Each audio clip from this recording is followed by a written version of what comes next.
This is CES MMA.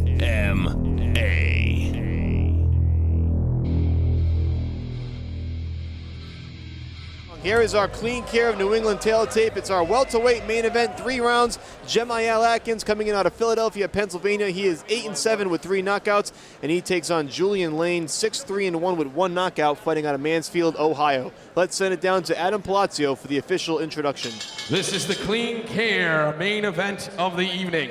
This event is sanctioned by the Rhode Island Department of Business Regulation, Division of Commercial Licensing, Racing and Athletics. Paul McGreevy, Director. Maria D'Alessandro, Deputy Director. Christina Tobias, Chief Licensing Examiner, Racing and Athletics. Your judges are Wayne Lima, Paul Asmer, Brian Miner, and Jason Randolph. Your physicians are Dr. David Carpentier and Dr. Peter de Blaso. This fight is scheduled for 3 rounds in the welterweight division. Introducing first, fighting out of the blue corner, weighing in at 169 pounds, a veteran of 10 professional fights, hailing from Mansfield, Ohio, ladies and gentlemen, Julian Night Train Lane! And his opponent, fighting out of the red corner, weighing in at 169.5 pounds, a veteran of 15 professional fights, hailing from the fighting city of Philadelphia, Pennsylvania, ladies and gentlemen, Gemiyale Baby Hercules Adkins. Your referee is Kevin McDonald.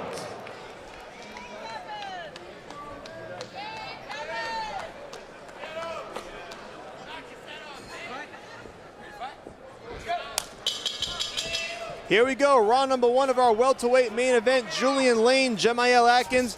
Lane in the red trunks, Adkins in the black. Mike Parenti and Scott Ream bringing you the action live, cage side from Twin River Casino. And this one should be a good one.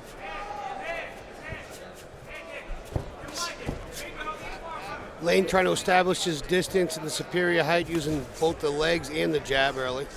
Lane definitely has that height advantage, but Adkins certainly is strong. And anytime he gets in that cage, he may have a strength advantage over most of his opponents. He certainly knows how to hang in there and take shots.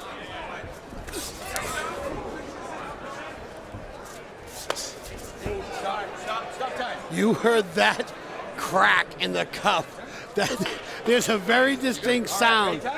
You heard that one a mile away. No break whatsoever in the action. They're going to get right back to it as Kevin McDonald signals them to fight. That is somebody who just has had that happen a million times before.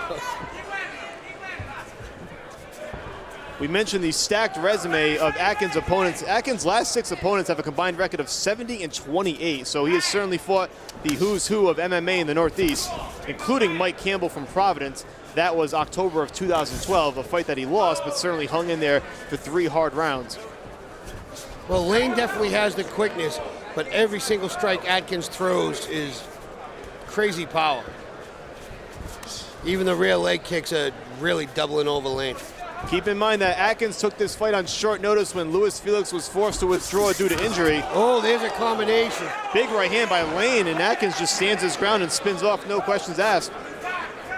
Now for Adkins at 8-7, he's really not on the cusp of anything big, maybe on that next stage, but for Lane it's a much bigger fight. He really has everything to lose. Adkins has everything to gain in this bout. We'll see if that pressure plays a factor in the fight.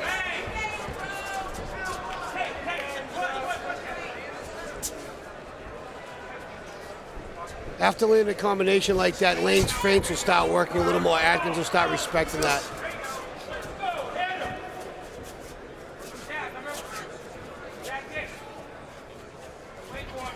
And again, despite what you might have saw from Lane on the reality TV series The Ultimate Fighter, he's 2-1-1 in his last 4 fights, proving that there is life after reality TV, at least in mixed martial arts.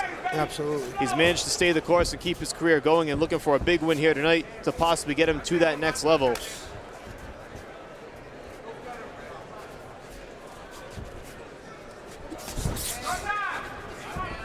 Nice combinations by Adkins. Double lead leg by Lane. Both fighters still really feeling each other out here, Scott, in these first 3 minutes of the opening round. Lane has a very quick lead leg. goes upstairs very well, and he goes back inside very well.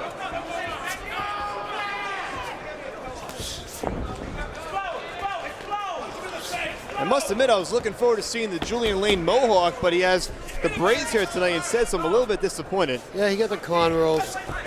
All bummed out. Very, very quick on that front leg. Very, very quick. Adkins just trying to stalk down Lane, walking through everything he throws. Nice right hand by Adkins coming out of the clinch. Adkins throws the one punch where Lane throws 3 or 4, but that one punch, when it lands, it moves Lane 2-3 feet. Those short, compact fighters sometimes are the strongest ones you face inside that cage, and Adkins is no exception. Anybody who fights him knows he's fought at heavier weights than this. He's fought at 185. He's even fought at heavyweight in the amateurs. Well, when the body can carry that much weight, no problem, and be active with it, when you start coming down, you wonder if you can keep the power. And when your body does allow you to keep the power, you're very dangerous at a lighter weight. Lane keeps working those inside leg kicks, circling the cage nicely here. 55 seconds to go in the opening round. A scheduled 3-round bout here in this welterweight main event from CES MMA 24. Another right hand attempt there by Adkins on the way out. And you're right, Scott, he does throw that one punch, but it's one hard punch, certainly, on the way out of each exchange. Lane's defense is pretty good. Atkins isn't landing anything clean, but even the shots that hit his arms or his shoulders are definitely stutter stepping Lane around the ring, around the cage. Lane certainly has to be careful because he stays in there a little bit too long. Adkins can connect. There's a nice knee right to the chin. Lane just wants more. Bobbing and weaving, looking like Muhammad Ali on his feet here in the opening round. Final seconds here in this welterweight main event. Gemiyale, Adkins, and Julian Lane. Lane's still squinting that knee off, though. He's still shaking it off. There it is, round number 1 in the books in this 3-round main event. Good action thus far, all stand-up really. A lot of the feeling each other out process for both fighters. Let's listen in to Adkins' corner. Don't follow them, okay? When you start cutting them off, you start catching them, you understand? Breathe in, breathe out. Breathe in, breathe out. Now, when you throw, follow up with combinations. Okay. Meaning, you throw your hooks, but don't finish with the single. Okay. So 3, 4, and up. Okay. 3, 4, and up. You understand, right? I think you caught him good at the end. It's close. It's close. Close, very close round. Now, how's you stop backwards? How's you stay with that? It's okay. Now, when he goes this way, overhand right. This way, fake and spin backwards. You hear Adkins' corner noting how it was a close round. I agree, Scott. I think Lane may have been the aggressor and maybe wins it just by the benefit of that alone, but certainly a close round. Neither fighter really did much other than those short exchanges. Lane was busier. He definitely threw and landed more punches, although the power punches were definitely Adkins for sure. Round number 2 underway here at CES MMA 24. Mike Parenti joined by Scott Ream. It's our welterweight main event. The Philly fighter throwing the Joe Frazier left hook. He's cocking and jumping 3 feet with the left hook. Gemiyale Adkins in the black trunks, Julian Lane in the red. And again, Lane's been very busy on his feet. Light on his feet, I should say, bouncing around that cage, just circling the outer half of the cage. Adkins trying to stalk him down and land that one punch. Now delivers that rear leg kick, trying to switch things up. That's got to be something they teach fighters the second they walk in the gym down in Philly. Well, they don't call it the Fighting City for nothing. It's certainly a tough crowd. But that Frazier left hook they all have.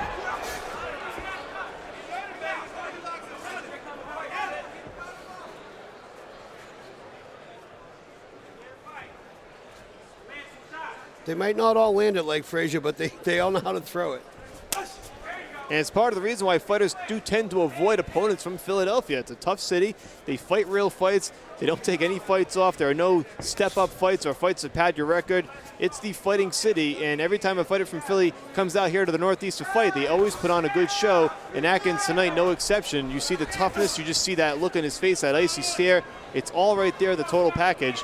And he's certainly a lot to handle thus far for Julian Lane. 3.5 to go in round number 2 of our welterweight main event here from CES MMA 24.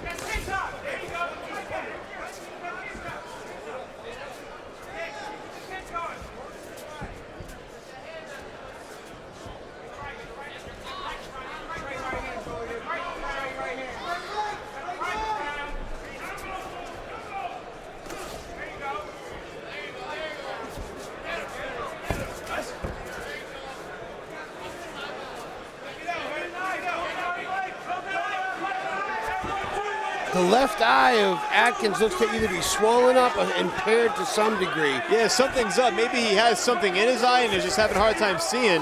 Not sure if he got caught on the way out. So it appears to be okay now. 2:40 to go in the second round. Lane and Adkins toe-to-toe in the center of the cage. Surprisingly, neither fighter is shot in for a takedown in this bout yet, Scott. Well, both men must feel comfortable doing what they're doing.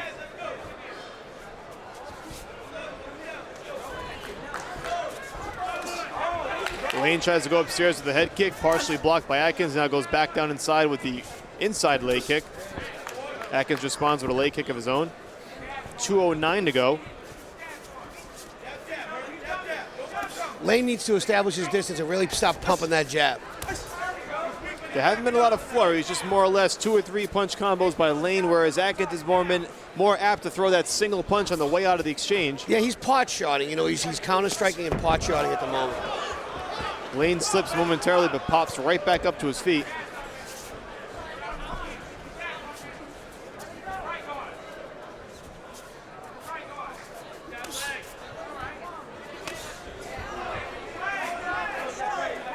Adkins now opening up things a little bit here toward the end of this second round. Nice overhand right. That's the first 3 punch combinations we've seen by Adkins. It's the busiest he's been in this fight. And momentarily he had Lane back up against that cage, but he stepped back and didn't really go full forward on it. Adkins' corner gave him great advice. He's just not using it. He's chasing Lane as opposed to cutting off the cage. In other words, when Lane rolls right or rolls left, he rolls with him, chasing as opposed to cutting him off. It appears there's blood coming from the nose of Julian Lane, or perhaps the lip. It's hard to tell from this angle. But there is some blood drawn. 53 seconds to go in round number 2. I like to see Lane throw a combination and end it with a knee. Nice right hand. Adkins is leaning forward and ducking it, like almost rolling under. I think an uppercut knee as part of a striking combination would pay dividends for Lane. On the same breath, I would love to see Adkins go to the body first and come upstairs to finish. You're right too, Scott, in that Adkins is not cutting off the cage as much as he's just letting Lane circle around him. Yeah, he's chasing. Definitely chasing Mike.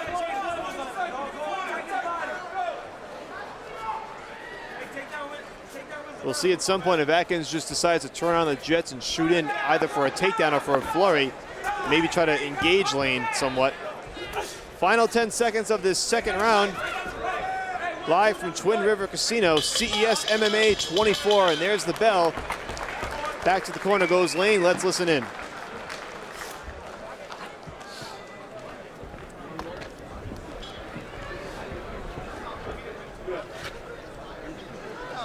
Good. I put it on his neck.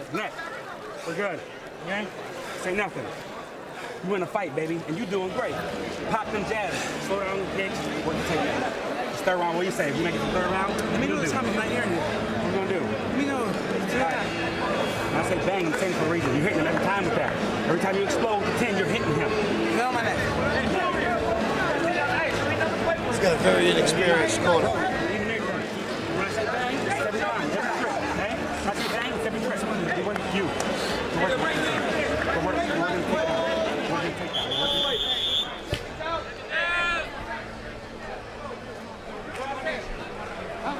Right here, water.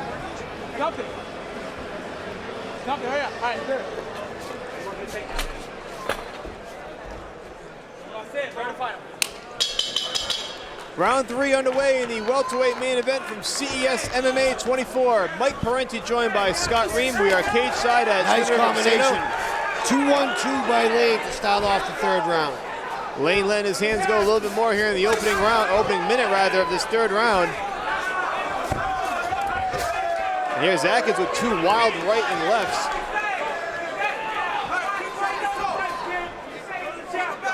We'll see if the pace picks up here, Scott. This is the final round, final 5 minutes of the fight.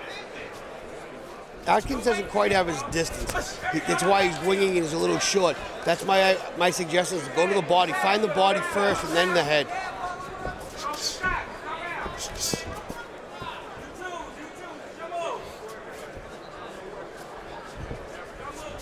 Lane keeps using those leg kicks to keep Adkins at a distance. It also measures his hands. He's very quick with his lead leg. It's not very damaging, but it's very quick. If I can land my lead leg, then I'm a half a step away from landing my right hand.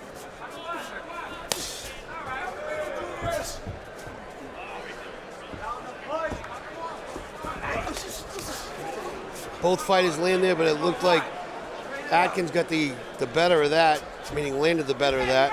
Adkins has always been confident in his power, Scott. I'm not sure if this is part of his game plan, but he does seem content that if he lands that one punch, he could win the fight by knockout. And maybe that's not the best strategy against someone like Lane, who is so active moving around the cage. Well, again, you know, he took this fight on short notice, late notice. We don't know what he has for a gas tank. Maybe he's pacing himself. But now we are in the third round. Now he needs to go. Final 3 minutes here. Maybe now, yeah, maybe here we are about to empty the tank for Gemiyale Adkins. It's crunch time. This is where the money's made. Lane has certainly been the busier of the two, no question about that, but Adkins has fought a tough fight. He's hung in there. And the damage has been done by Adkins. I mean, if you look at Lane looks like the worse for wear here, as opposed to, even with the landing of these shots, I don't know if he has the same power or maybe he's just not landing as flush. I agree. It doesn't appear that Lane has hurt Adkins as much as Adkins appears to have hurt Lane during spots in this bout. You see the blood on Lane's face. You do see to the naked eye that Lane looks like he's taking the brunt of the damage. But judges tend to favor the more active fighter depending on how active that fighter truly is. We'll see how that goes if this fight does in fact go the distance. Still 2 minutes to go. Plenty of time for something big to happen here in this main event. As much as Adkins has been the counterpuncher, he has been the aggressor with his feet. He has been the one coming forward. Adkins' footwork just made Lane look silly. Now he eats a right hand on the chin. It almost gives a warning to Lane. Overhand left by Adkins. Things starting to pick up here, Scott, in the final 2 minutes. Well, they don't have much time left. Somebody's got to figure out if they want this fight or not. I agree. It's there for the taking by both sides. We'll see who wants it the most here in the final minute 40. It's been a straight kickboxing. It's been a straight kickboxing fight, big kickboxing match, so to speak. And no takedowns, no ground and pound. No clinch.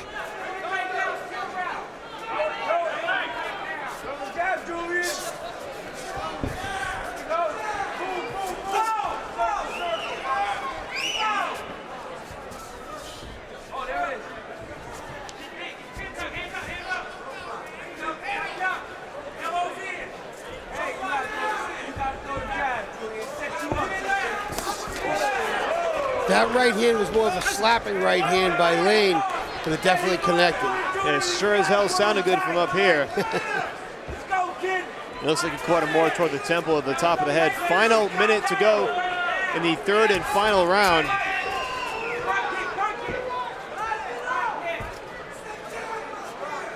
And we'll see what Adkins can do, or what Lane can do, maybe let his hands go. Somebody.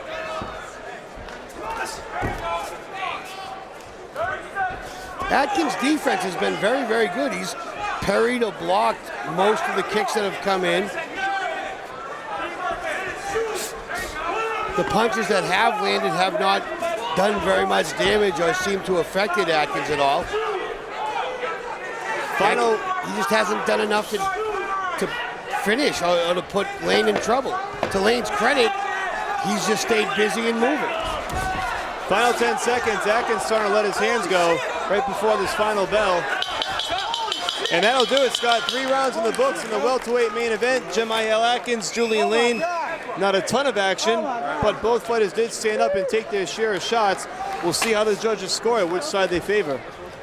It looks like there was an accidental eye poke at the end. It's only a 3-round fight. It's only a 3-round fight.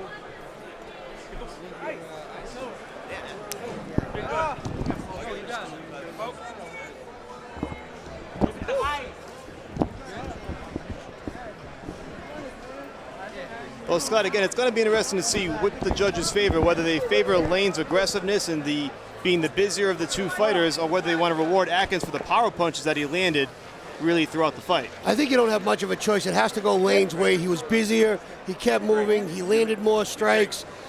more than anything else, even though Lane looks the worse for wear tonight, he was the busier fighter, the more active fighter, and he kept the pace moving. Well, it appears to the naked eye that it might be Julian Lane's fight. We'll find out in a minute. Let's send it down to Adam Palazzo for the official decision.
Ladies and gentlemen, one more time, round of applause for both these warriors.